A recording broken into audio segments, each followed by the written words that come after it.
Federal Reserve Chairman Jerome Powell said that policymakers cannot let their guard down too soon or risk fueling high inflation. Powell said in his much-anticipated speech Friday at the United States Economic Forum in Jackson Hole, Wyoming. The S&P 500 fell sharply after the bulletin was released. This video takes a closer look at Powell's statement in view of the economy. What it means for interest rates. What it means for Wall Street. What it means for the job market. And what it means for the future of the United States.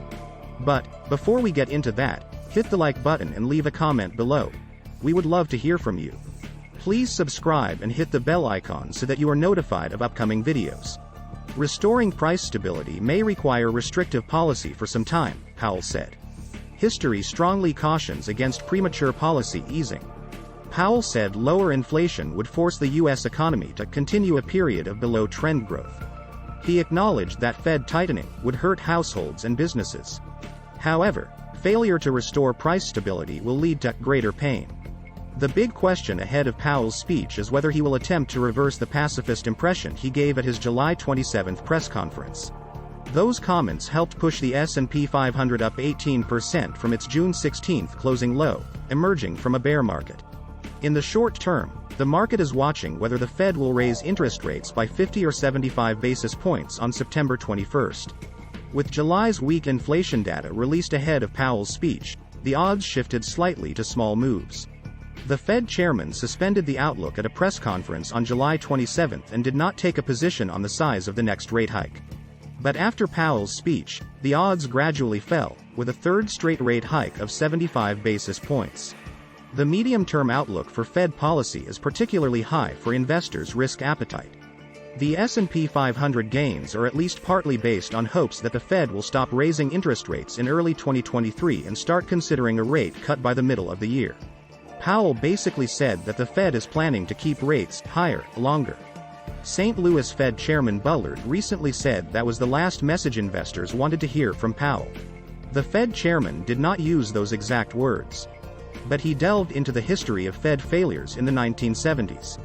A repeat of the Fed's actions of the 1970s risks of reversing rate hikes prematurely. Federal policymakers clearly remember this experience. Bottom line. Even if the economy slips into a recession, the Federal Reserve is expected to slowly lower its benchmark interest rate.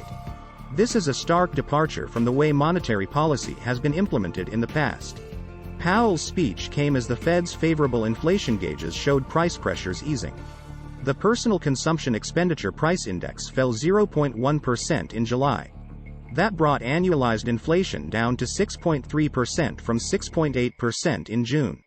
Underlying prices rose 0.1% from June as core inflation fell to 4.6%. That is the lowest level since October. Inflation is clearly moving away from its peak as energy prices fall and supply chains recover. The unknown as to what extent strong wage growth and steep rent increases will keep inflation above the Fed's 2% target. Powell pointed to falling inflation data for July. But he added that a single month of improvement is nowhere near enough to convince the Fed that inflation has come down enough to halt rate hikes. In a famous speech on March 21, Powell reviewed the history of the Fed's soft landing to support his claim that the current tightening policy could have a similar outcome. Powell cited 1965, 1984 and 1994 as evidence that Fed tightening did not necessarily lead to a recession. He also cited the Fed's tightening policy from 2015 to 2019 to support his point. With the 2020 recession on the horizon, it is COVID, not the Fed, that is to blame. Some economists expected Powell to give a less illuminating history lesson in Jackson Hole. Nomura economists Aichi Amamiya and Robert Dent wrote in their overview that Powell's speech may contain a focus on the 1970s experience. Unlike before the pandemic, the last time the unemployment rate fell to 3.5% was in 1969. The Fed responded by raising its key rate to 9% in an attempt to avoid a surge in inflation driven by wages. In early 1971, this lowered the federal funds rate to less than 4%. This helped push the unemployment rate up to 6%. But Jefferies' chief financial economist, Anita Murkowska, wrote in a June 3 report that this is not enough to contain wage pressures. In the 1970s, as inflation rose, expectations of high inflation were entrenched in household and business economic decision-making, Powell said. The higher inflation rises, the more people expect it to stay high, and they incorporate that belief into wage and price decisions, Powell continued. Powell said that after many failed attempts to bring inflation down over the past 15 years, then Federal Reserve Chairman Paul Volcker was finally able to break through the U.S. backstop.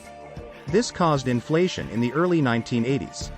Powell's message could be aimed at ringing alarm bells in financial markets.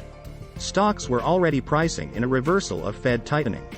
This view of a rate cut in 2023 has the effect of easing financial conditions.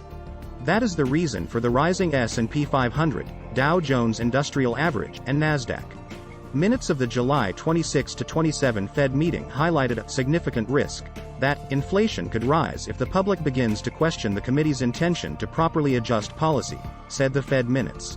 If this risk materializes, it would complicate the task of bringing inflation back to 2% and could significantly increase the economic cost of this operation, note the minutes. So, it looks like higher interest rates are coming and they are going to stay a while. But, what do you think? Please hit the like button and leave a comment below. We would love to hear from you. Please subscribe and hit the bell icon so that you are notified of upcoming videos. Please share this video on social media. Thank you for watching.